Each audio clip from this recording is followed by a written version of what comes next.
Hi, this is Kentucky Governor Matt Bevin. Thank you for being here today. I wish I could be there with you in person, but I'm grateful for your interest in opportunity zones. Your willingness to come out to learn more, to look at ways in which you can invest in making Kentucky the greatest version of itself possible. This came out of federal tax policy that came out at the end of 2017, and then in April of 2018, announcements were made about these opportunity zones, and then in recent months, there have been announcements coming from Treasury that spelled out some of the details of exactly how these work. Kentucky is one of the very first states to apply for and receive approval for these opportunity zones. We have designated 144 zones in 84 counties. They are from east to west, north to south.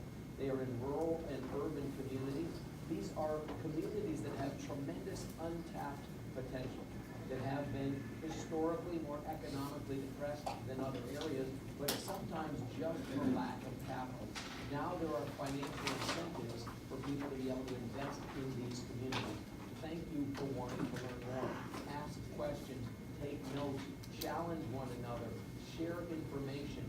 Make sure you reach out to our Cabinet for Economic Development during the course of this session and the days to come, because we want to work with you to make Kentucky the greatest version of itself that it can possibly be. This is for people inside our state and outside who want to invest for a great return on that investment right here in the Commonwealth.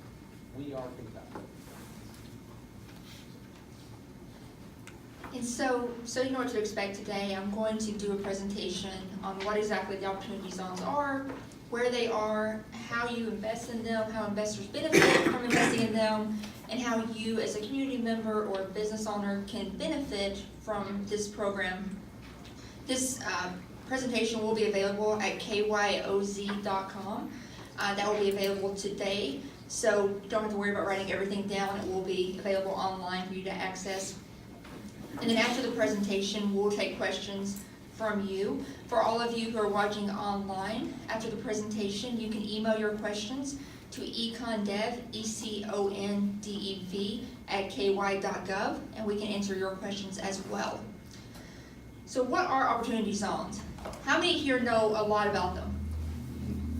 Who knows what they are? All right, so that's good, because we're going to go pretty in depth today from the beginning all the way through to the end. So the reason you don't know a lot about these is because it is a new thing. These came out of the Tax Cut and Jobs Act that was passed by Congress in December of 2017. Remember that really big bill?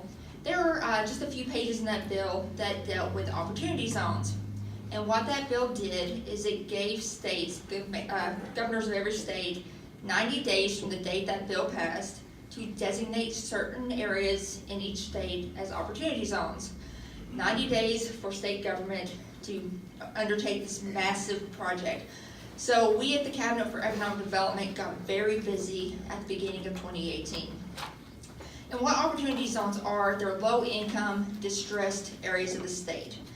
And the point of the opportunity zones is to get some capital gains that are just sitting in accounts around the country and get those invested in these low-income, distressed census tracts. Now, the reason I keep emphasizing census tracts is because those are federal designations. So if you look at opportunity zones, once we go into where they are, and you see some of the borders are maybe a little odd, and you're wondering why, is the border here instead of over there? It's because we had no control over it. We as a state got to designate which census tracts were opportunity zones, but we had no control over what the borders of those zones were, because it was confined to the census tracts. And so those were spelled out by the federal government. What was also spelled out by the federal government is which tracts qualified. There were certain parameters for which tracts we could select, and we could select 25% of those tracts. So this was all federally mandated, and then we got to choose from what they allowed us to choose from. Opportunity zones, now that they've been designated, are good for 10 years. Those are not going to change. There won't be another round of designations. They're not going to go away anytime soon. They're set in stone for 10 years, absent a literal act of Congress, so they're here to stay.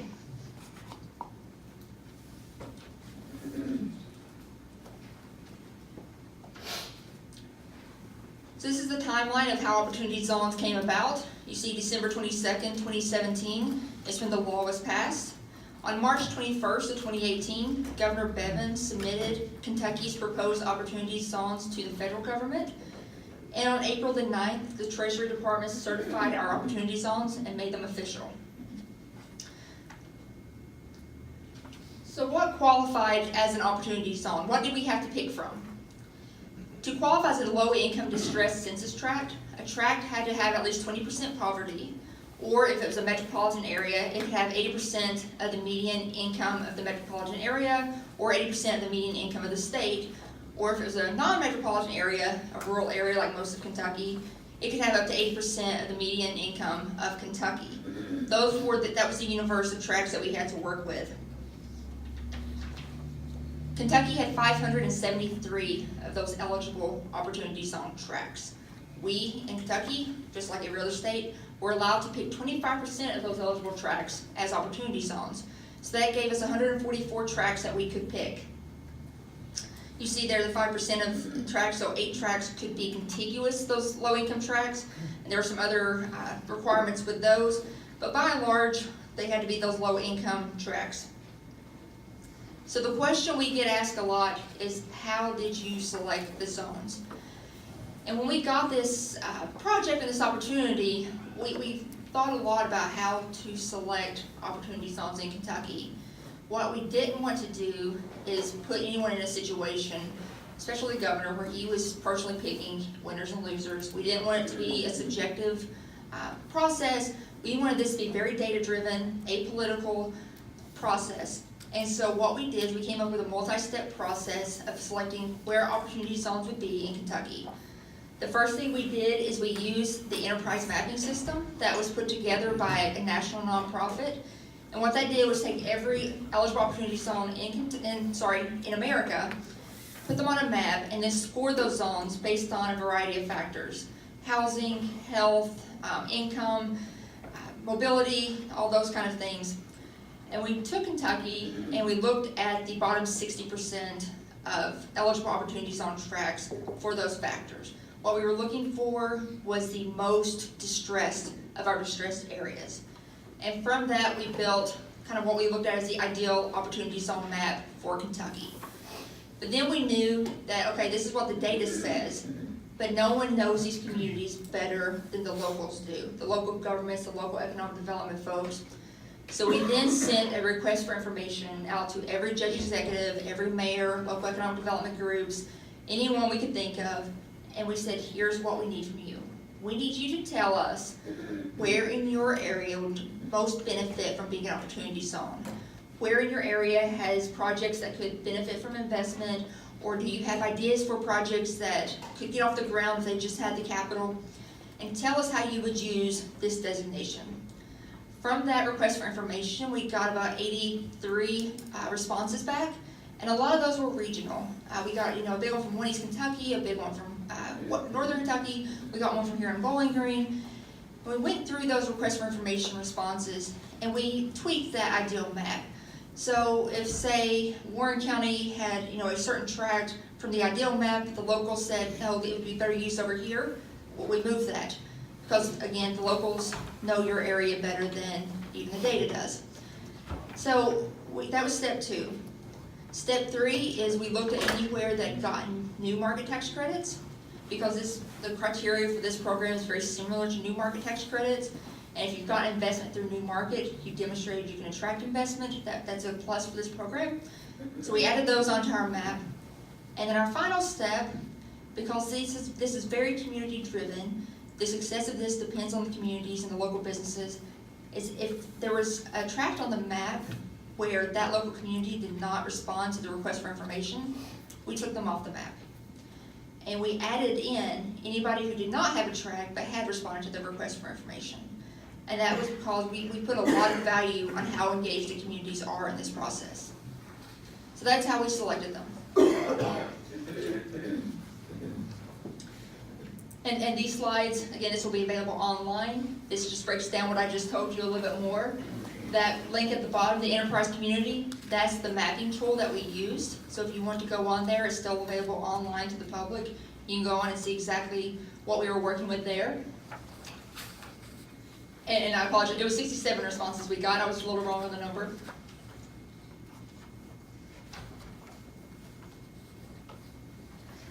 So now that we've gone through that selection process, where are Kentucky's opportunity zones? There are 144. They're in 84 counties across Kentucky. And as you can see from this map, the green areas are the opportunity zones. And they're spread out across Kentucky. They're in the west, the east, the north, the south. They're in rural areas, they're in urban areas. And by design, there's an opportunity zone within driving distance of every Kentucky resident. These zone designations aren't just going to benefit the communities that they're in. They will benefit the regions and the state as a whole. And that is, again, by design. If you want to know exactly where these zones are, you can go to our Kentucky Opportunity Zone website, kyoz.com. I will say that about 12 more times today, but it is literally the font of all information for Kentucky Opportunity Zones. And we have a couple of different maps on that website. The one you're looking at here, the yellow shaded areas are the counties that have opportunity zones, and the bluish, greenish areas are the opportunity zones themselves. On this map, you can click down, just like on a Google map. You can keep clicking in, and it will take you down to street level. You can also look at a topographical map. So if you want to click down into the opportunity zone in Warren County, you can actually scroll around and see the parameters. You can see what streets the opportunity zone goes to. You can go to a topographical area and look at it that way. Or if you look up on the top left corner there, you'll see a search bar. If you want to know whether a specific address is in an opportunity zone, if you want to know, say, if this building is in an opportunity zone, you can type in the address there, and it'll take you straight to that address, and it'll show you if it's in an opportunity zone or not. We also have county-specific maps on our website for every county that has an opportunity zone. This is Pulaski County, so if you pull this up, you can see the blue shaded areas are the opportunity zones in Pulaski County. The white areas are not opportunity zones. This is Fayette County, same thing. You can see the blue zones, the opportunity zones right downtown there. The white areas are not. And this is what I was telling you, if you put in a specific address, that it will scroll down into an opportunity zone. And this is an address on Vine Street in Lexington. This is actually Rupp Arena. And you can see it turned blue. That is actually in an opportunity zone in downtown Lexington.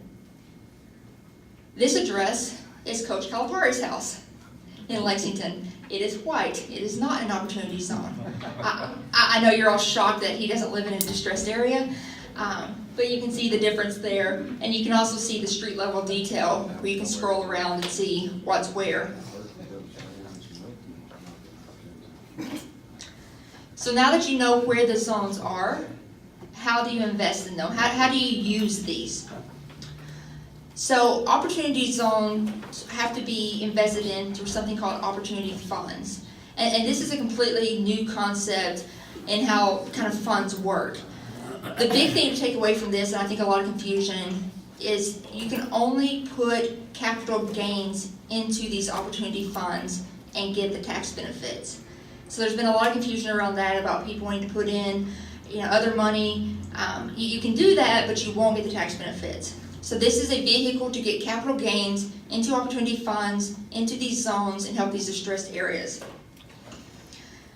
A qualified opportunity fund. I know I hear fund, I'm thinking hedge funds, I'm thinking Wall Street, you're thinking something difficult.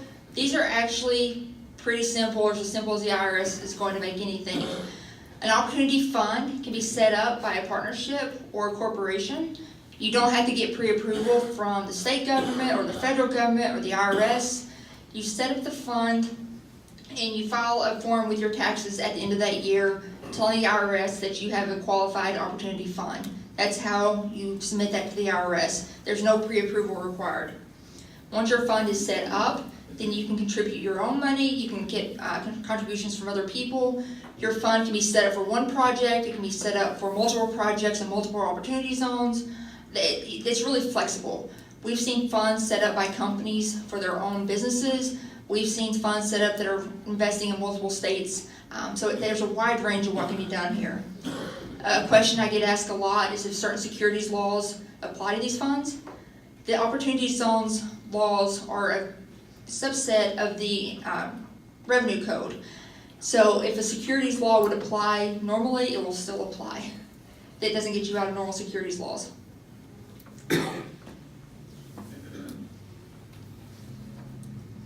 The form that you use to self-certify with the IRS, I would give you a copy. There's a draft copy out, but it is not finalized yet, and so that is subject to change.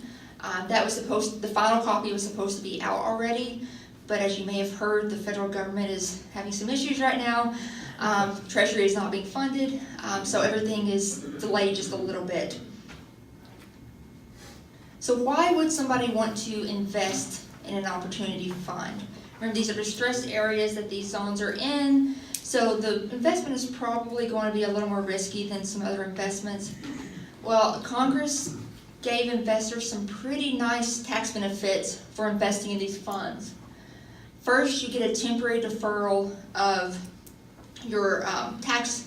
So say you have $100,000 in capital gains and you put it into an opportunity fund. You would have had to pay taxes on those gains this year. But if you put it in the fund, as long as it's in that fund, you don't have to pay those taxes. So you get a deferral on paying your taxes. You also get a step up in basis. So if you leave those capital gains in an opportunity fund for 5 years, you get a 10% step up in basis. If you leave them in there for 7 years, you get an additional 5% step up in basis. So if you leave those funds in that opportunity fund for 7 years, say you put your original $100,000 in capital gains into the fund, leave it in there for 7 years, you're only going to have to pay tax on $850,000 of that. So you've excluded a pretty good chunk of your taxes right there off the bat. That's a great benefit. The big benefit, though, is this third one. If you leave that money in an opportunity fund for at least 10 years, any money that you gain while it's in that fund is completely tax-free.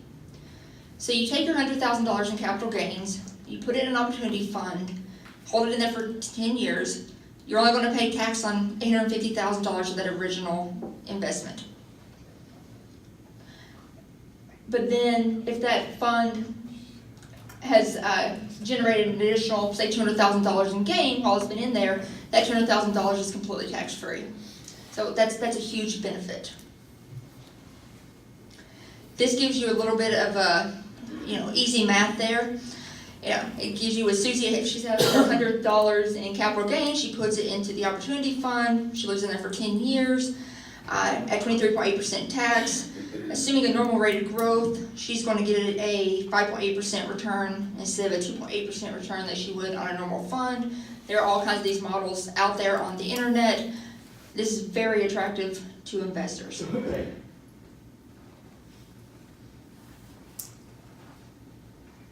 So again, the benefit and the goal of these opportunity zones, these opportunity funds, is to get all this capital that's just sitting there, get it into these distressed areas, revitalize some of our distressed areas in the country. And we're talking about a lot of money.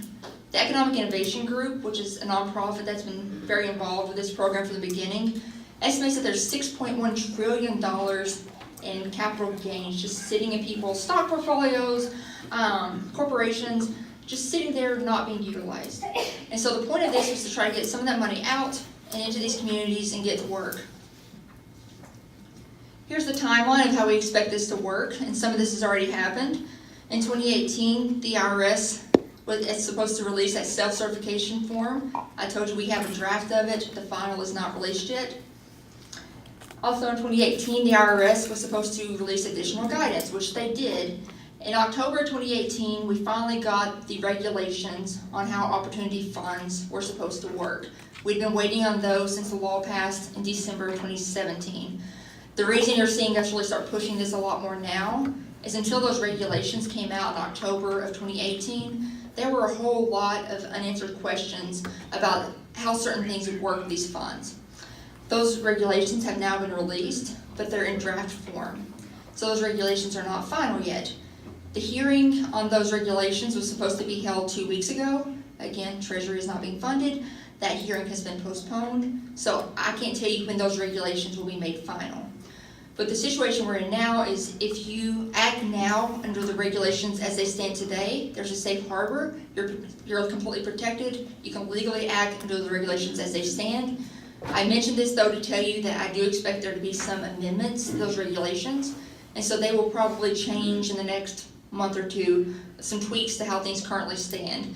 And that will all be broadcast out on our email list, make sure you're on it, and on our website, thekyoz.com. In 2018, you've already seen some bigger funds start kind of mobilizing, start looking for investments. We've seen here in Kentucky, there are some smaller funds that have formed that have started already on projects. We have at least one project, one business that started a fund located in an opportunity zone and is already up and operating. So there are some early movers that have already started taking advantage of this.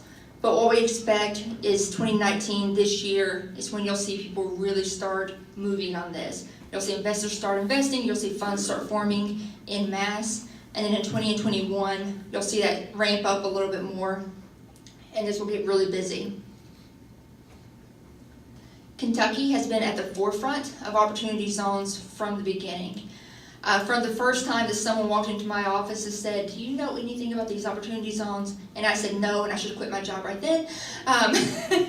We have been running to make sure that Kentucky is at the front, because every state had the opportunity to have these zones, and every state does have these zones.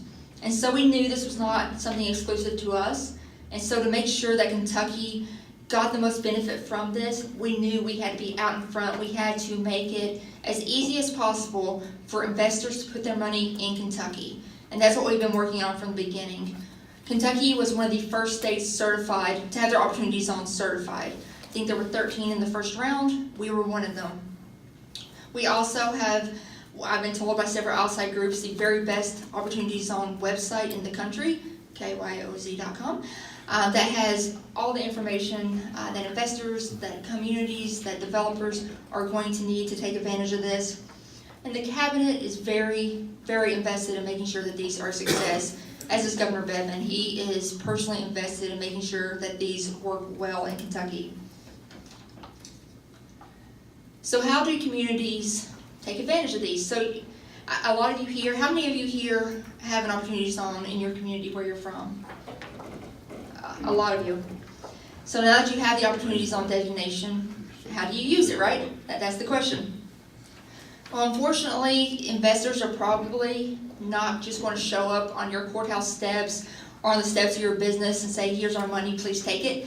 That I'm sure that happens sometimes, but it's not common and we can't count on it. And so what we're asking our opportunity zone communities to do is to be very proactive. Develop a marketing strategy for your opportunity zones, for your businesses, for your projects that are in those opportunity zones, and be ready to pitch to investors. You know what your community has. That's why we did those RFIs. You know your community better than anyone else. You know the strengths, you know what's there. And work with your regional economic development groups and your counties surrounding you as well. We can't think anymore as individual counties. We have to think regionally, we have to make ourselves competitive. So if you have an opportunity zone in your county, the county next door doesn't, but they have some resources that could be useful, work with them, package it up. What we need you to do is be able to sell why investors should come to your community and invest in the projects that you have there. And if you have an opportunity zone in your community, you have projects that would benefit, because that's why you were selected based on those RFI responses. I read every one of them, and I know that you have things in your communities that this would work well for.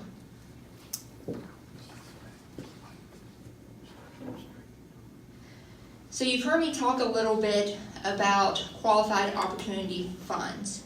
Those are the funds that are used to invest in opportunity zones. To be very clear, you can't just go invest in a business in an opportunity zone and get these benefits. All the money has to flow through these opportunity funds. Again, those can be set up by a partnership or a corporation, LLCs count, and you just self-certify at the end of the year. So these are not complicated procedures, but they do have some regulations and restrictions. Of course, we're dealing with the IRS. There are going to be some regulations. The big one is that if you have an opportunity fund, for it to qualify as an opportunity fund, that fund has to have 90% of its assets in an opportunity zone. And that can be in one zone, that can be in zones across the country, it can be in 2 zones. As long as 90% of the fund is in an opportunity zone, it qualifies as a qualified opportunity fund. And that is tested twice a year. So if you have a qualified opportunity fund, you tell the IRS when you fill out that self-certification at the end of the year, you tell the IRS when you started becoming a fund. So you get to decide that. So you can tell the IRS, hey, in February of 2018, I became a qualified opportunity fund. 6 months after that, you are required to send to the IRS a certification that 90% of your assets are in a fund or in a zone. And then at the end of the year, all opportunity funds are required to send in the same certification. So twice a year, certifying to the IRS that 90% of your assets are in a fund. And that 90% is based on your financial statements. So if you look at your financial statements, 90% is in qualified opportunity zone, you're good to go. If for some reason you don't have a financial statement, there are some circumstances that would happen, then you have to look at the cost of the assets. If 90% of those are in a zone, again, you qualify. If you drop below that 90%, you don't just lose your qualified opportunity zone status. It's not, death penalty, but there is a pretty substantial financial penalty from the IRS. So you want to be cognizant of that. This Form 8996, that's the draft form that the IRS has sent out for certifying that you are an opportunity fund. You can find that online. Again, I didn't bring it today because it is draft and it is not final yet. We hope that the final form is out soon, in big part because there are already opportunity funds that were operating last year that will need to file that form with their taxes for 2018, and obviously they can't do that until that form is out. The 90% asset testing dates is telling you again 6 months after you form, and then again at the end of the year you have to certify to the IRS that you do have 90% of your assets in the opportunity zone. And pre-existing entities can qualify. So if you want to set up an opportunity fund and you have an existing LLC or you have an existing corporation, you can make that LLC or corporation a qualified opportunity fund. It doesn't have to be a new entity that you set up. But do keep in mind that 90% test. So if you make your current business a qualified opportunity fund, make sure that 90% of your assets are going to be in a qualified opportunity zone. If not, you should set up a new entity to make sure you meet that test. So you have your qualified opportunity fund. What can you invest in? Or if you're on the other side and you're a developer or you're a community, what can funds invest in with you? And there are a couple of different things. It's pretty broad. There aren't a lot of restrictions, but the restrictions that are there are pretty important. So a fund can operate a business or trade directly. And this goes back to you can set up a fund for your own business. Say you want to create a business to build affordable housing, or you want to create a business that has manufacturing. You can create, Acme Qualified Opportunity Fund and run Acme Manufacturing. That's perfectly okay. But again, 90% of the assets that you own have to be in an opportunity zone. The other thing you can do is the fund can invest directly into a business, but that has to be an equity investment. That means you have to buy stock in that business, or you have to get a partnership interest in that business. It can't be a loan. So stock or partnership interest in a qualified opportunity zone business. Now there are some additional restrictions on what counts as opportunity zone property and what counts as opportunity zone business. I'll tell you, we've gotten a couple of requests at the cabinet over the last few weeks for people want us to certify that a certain address is an opportunity zone property, opportunity zone business. And we can't do that for a couple of reasons. One, liability. But 2, it's on our website. You can look and see if it's in the blue or the white. But 3, just because the address of a business is in an opportunity zone doesn't mean it's going to qualify as an opportunity zone business or opportunity zone property. So first, opportunity zone property. There are a couple of different things that have to qualify. To be qualified opportunity zone property, it has to be property that's used in an opportunity zone, easy enough. It has to require new capital to be deployed in that opportunity zone. And at least 50% of the income from that property has to be generated by active conduct. They sound kind of arbitrary until you realize that the point of this whole opportunity zone law is to encourage new investment, revitalization of these communities. So they don't want people using these to buy up some buildings, passively hold them in a holding company for 10 years, reap a bunch of benefits, move out, and leave the community no better than it was before. So that's why those restrictions are there.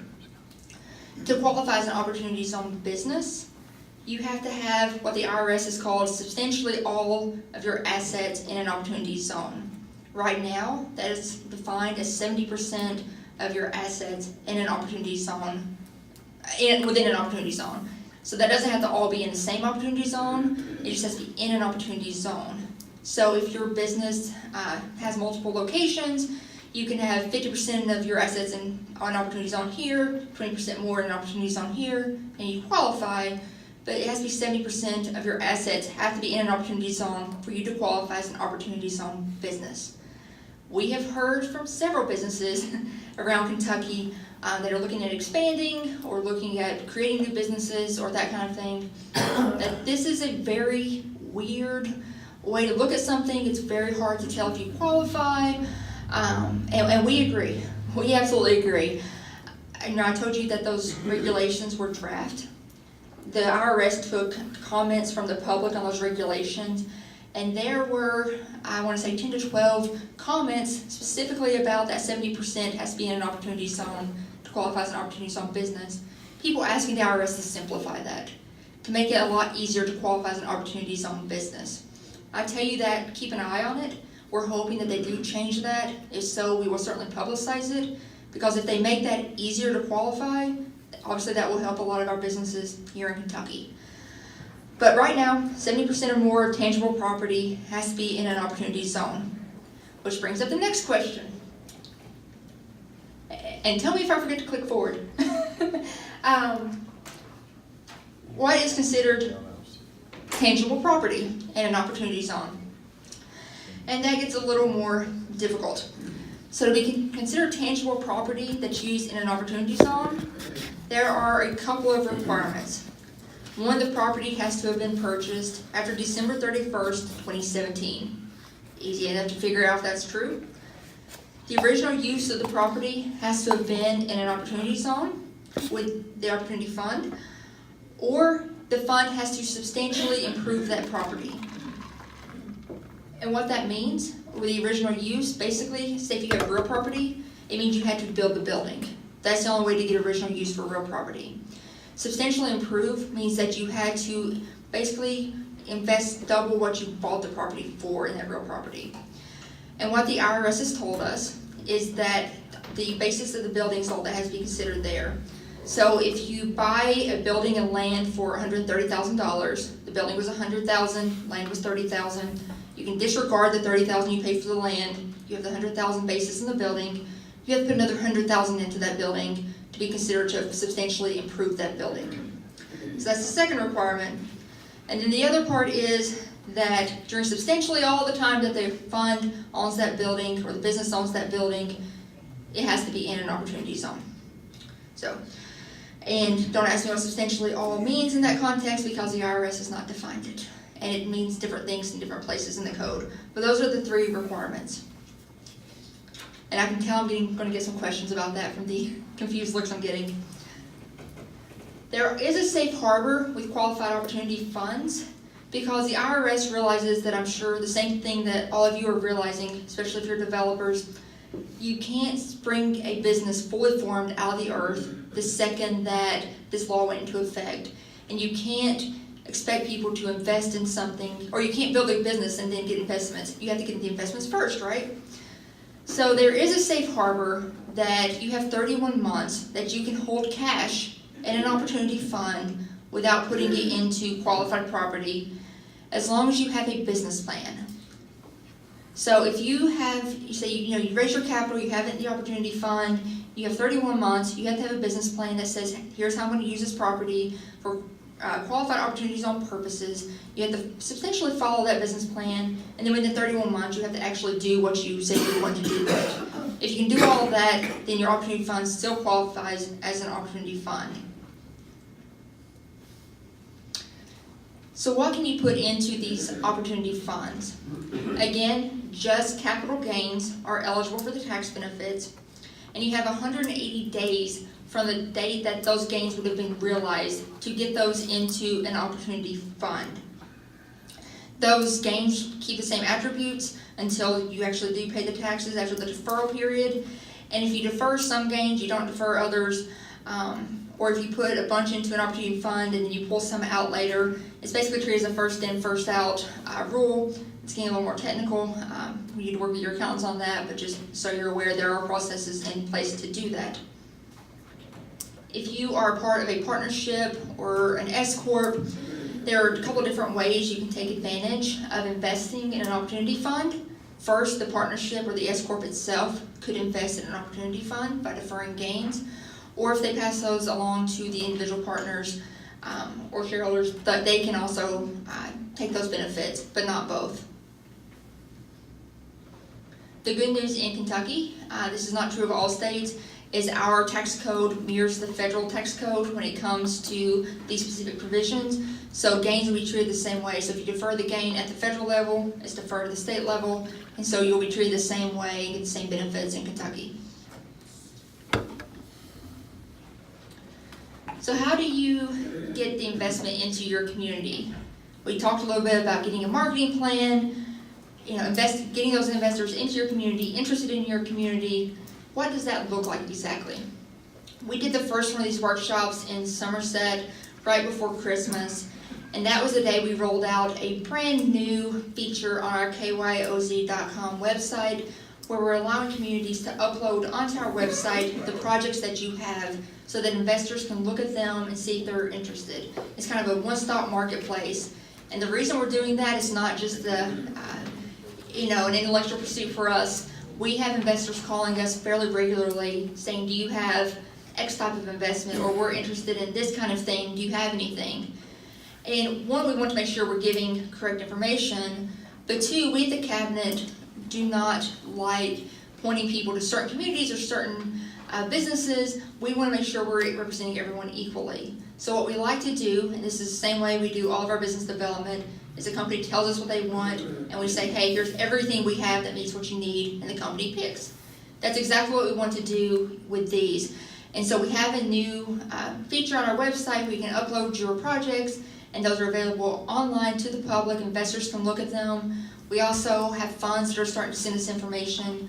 So very soon there will be information about opportunity funds that want to be included as well. So it's bi-directional. You can contact them if you want to, if you think they might be interested in your project. All that is background to say that the projects that we've gotten sent into us, some of them have been very good. They're all very promising, but some of them need a little more detail.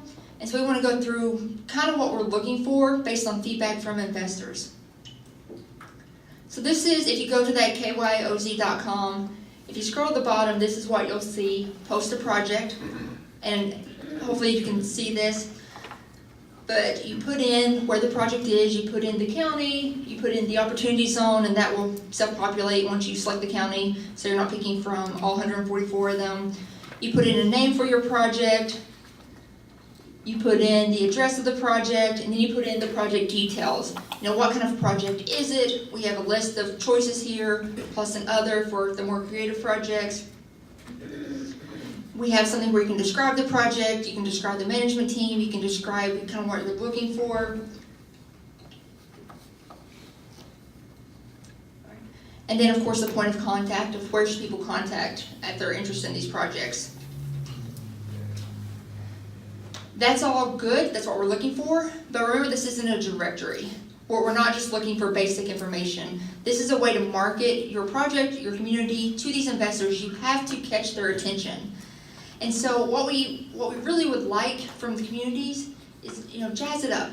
Give us photos, give us maps, show us where things are. If you have an industrial park, some ideas of what might go there. Tell us what roads are closed, or if there's rail, or if there's utilities out there. Give us everything that you would want to know to make it you want to invest in that project. More information is always better than less information. And what our marketing team is working on right now is expanding this to an individual page for each community. So you'll be able to click on these projects and go to the page for, say, Warren County and see all the wonderful projects that you have here. But to do that, we need all the information from your communities. As an example, this is the kind of project that we got from a couple of people. We want to build some cabins. Fantastic. That's a great project. It has a lot of promise. But it doesn't really tell investors where you might want to build them, what kinds of cabins. Are we talking rustic? Are we talking luxury? Are there mountains nearby? Are there streams? Are there restaurants? What would really make this viable? Who would be coming to these cabins? In contrast, this is what Louisville has put together for one of their projects. As you can see there, they have buildings, they have photos, they have the map, they tell you where it is, what it's near, and then under the opportunities, it tells you not what you have to do with it, but some ideas of what you could do with it. And you'll see us use Louisville a lot, not because we're picking Louisville over anywhere else in the state. We are very equal opportunity, we work everywhere. But Louisville was selected by a national group as kind of an experimental lab project, Louisville and a few other cities. And so they had a nonprofit group come in, some consultants, and help them with their prospectus. And so they are being used nationwide as an example of how to sell opportunity zones, and that's why this was done. And so we're lucky we have this right here in Kentucky as the example of the best way to do this. Another example, we have 175 acres ready for development. Again, that's fantastic. We have had investors, developers call us and say, I don't want a building, I don't want anything, I just need land. So there is a market for that. But it is certainly more useful, something like this. Who owns the land? Does the city own it? Does the county own it? Do we have an option on it from a private owner? Do we have to go through a private owner to maybe get the option? Who services the utilities? Is it near a road? That kind of thing. Again, the more information, the better. And with the land, you see there they have under the opportunity that you could build an industrial park there. You don't have to, but that's certainly something that is suited for. This is a third one of their projects. Again, maps, photos, what's there with the assets, the opportunity. You can have retail, restaurants, office, residential use. This is the kind of information that if you're an investor and you're looking at this and this versus that, the latter two are going to be more attractive to you. And this is just the third one. We have an empty building we want to repurpose. Again, we get that request from communities and we get it from investors looking for somewhere to locate businesses. But that is a lot less attractive than we have this building, here's what it was used for, here's what we think it could be used for, here's what's around it, here's a photo of where it is. So this is the kind of things that we're looking for from communities. And we are certainly willing and able to help to the best of our abilities at the cabinet. Give us a call. We are happy to advise you. I will tell you that it might take us a few days to email you back just because we are short-staffed, but we will get back to you, and we are here to help you and help make this successful. Again, the governor is fully behind making opportunity zones work for Kentucky, making them successful, and we are too. This is a top priority for us, making your community successful, making your businesses successful, and we work with, I probably field 30 to 40 calls a week from investors and developers and communities, and so there's a lot of activity going on, and we want you to all be part of it. KYOZ.com, have I said that enough? Everybody have it memorized? The website, but this presentation will be on there. All of the regulations are on there, a summary of the regulations, all the projects, investor information, and any new information that we get goes right on that website. So it really is a one-stop shop for anything that you need. We are going to take questions now. Again, if you're watching online, there's the email, econdev@ky.gov. Please email in your questions and we'll try to answer them as well. Any questions here in the room? Yeah, I've got I'm curious, as far as your business operations, would logging and agriculture qualify for those opportunity zones? Yes, We've got a zone that's all four, it looks like, that's the only thing you could do there. yes, and kind of to build off your question, there are no restrictions on what qualifies, except the IRS does not allow these to be used for sin businesses. And I'll tell you that the IRS defines sin businesses a little differently than I think most of us do.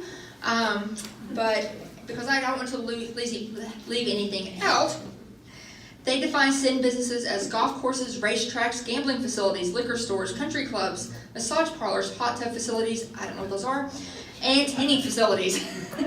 So anything else is fair game. What was the last one, I'm sorry? Tanning facilities. Tanning, okay. Yes. Thank you. Does that answer your question?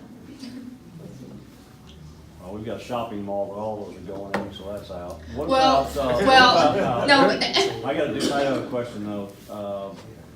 I understand the liquor store, what about the manufacturer of liquor? that is not included in sin businesses, so you can use it.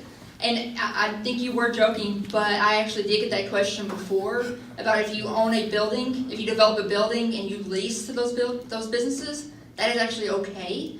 You can't invest directly in the business, but if you lease space to a tanning facility in the building you own, that would be okay. I'm always looking for gray area, that's.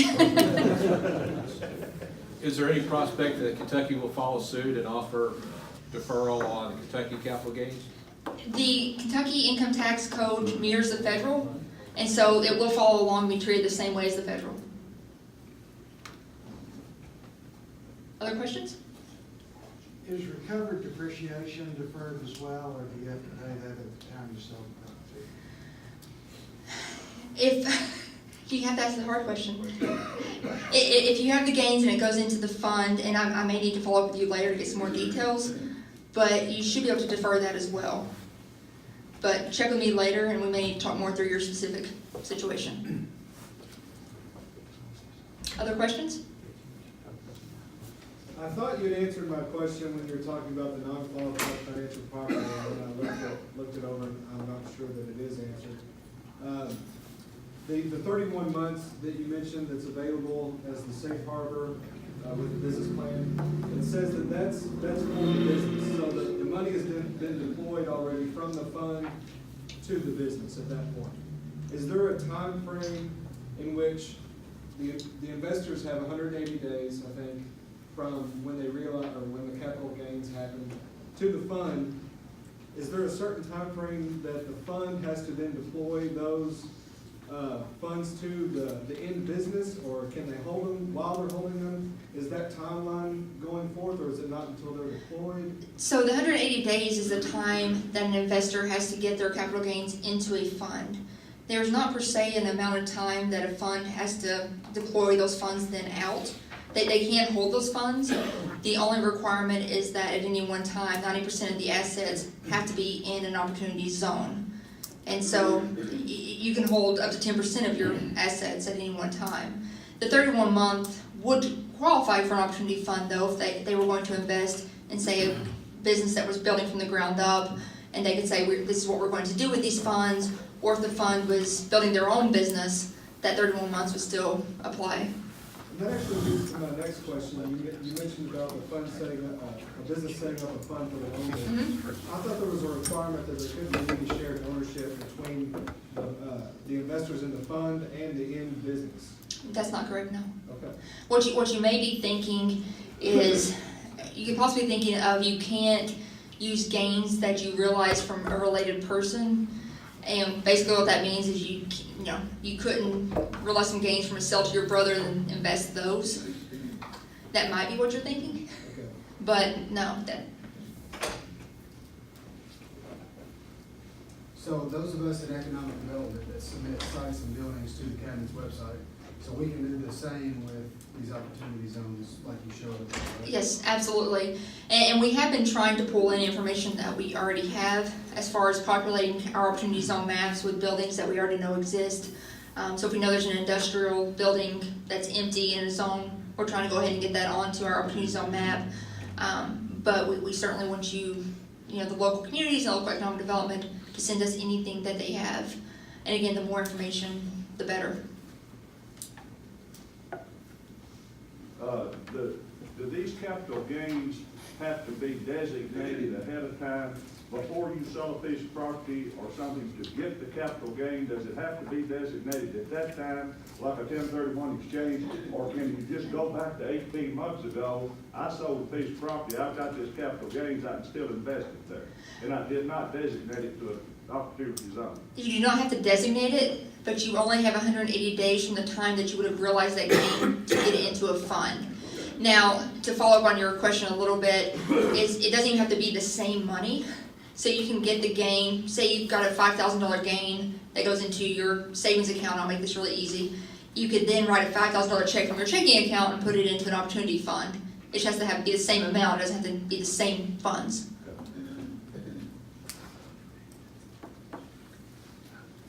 Still a little confused on the path from the opportunity fund to the investment.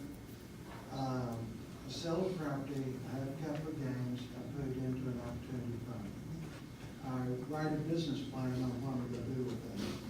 Can it be general or how specific can I hold that in the opportunity fund before I make a decision on what I'm going to do? Can everyone hear him? Okay. For the 31 months, the business plan to hold it as non-qualified financial property, it has to be fairly specific. The IRS says that your plan has to lay out how you're going to use those funds for qualified opportunity zone investment. You have to make progress toward that investment over the 31 months, basically follow your plan, and then it has to be actually done within those 31 months. So how specific it has to be, they don't get into that level of detail, but it has to be more than I'm going to invest somewhere in an opportunity zone. It has to be I'm going to invest in X and do this with it. And when you put the money into an opportunity fund, it's not in a zone, it's just in a holding account. But as long as you have a business plan saying what you're going to do with it to make it qualify. Yeah, the business plan only comes into play if, say, the fund is not going to be able to have 90% of their assets in an opportunity zone. What the IRS has said is, okay, if you aren't able to get 90% of your assets in the zone because you basically are holding this capital waiting for something to be built or that kind of thing, we'll let that count, but you have to be willing, you have to have a plan for that money. You can't just be holding it.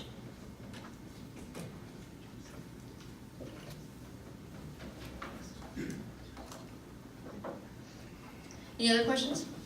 So, if funds are not capital gains, can they still be invested in the opportunity? Say, I've got some friends, some of them got capital gains, some of them don't. They want to invest in this project. Is that okay? Yeah, so his question was can you invest non-capital gains into the project, correct? Right. You can. The opportunity funds can be just one source of capital for a project. Now, only the capital gains are going to get the tax benefits, but you can certainly put other money into the project.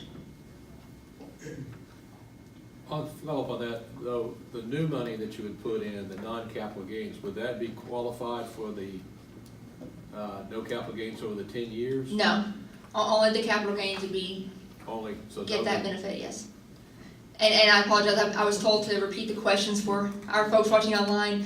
His question was, if you put in money into a fund that is not capital gains, would you get the exclusion for holding it there for 10 years? And the answer is no. Only money and gains that generate from that original capital gains investment are subject to any of the tax benefits.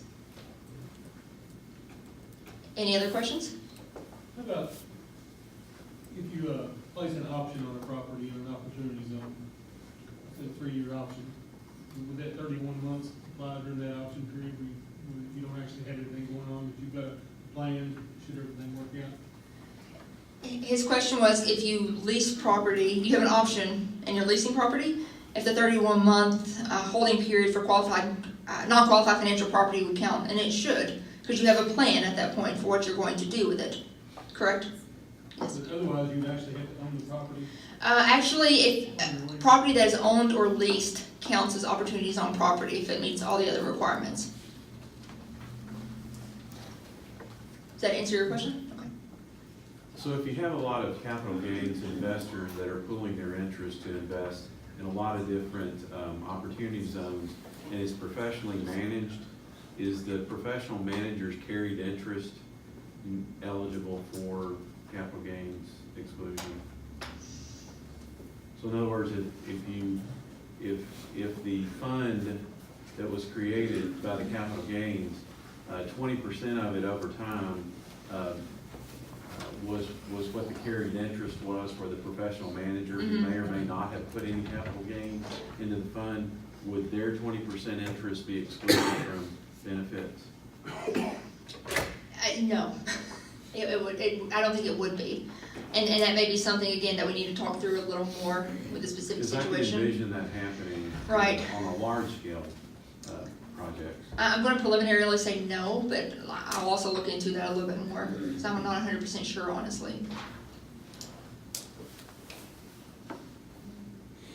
Anyone else?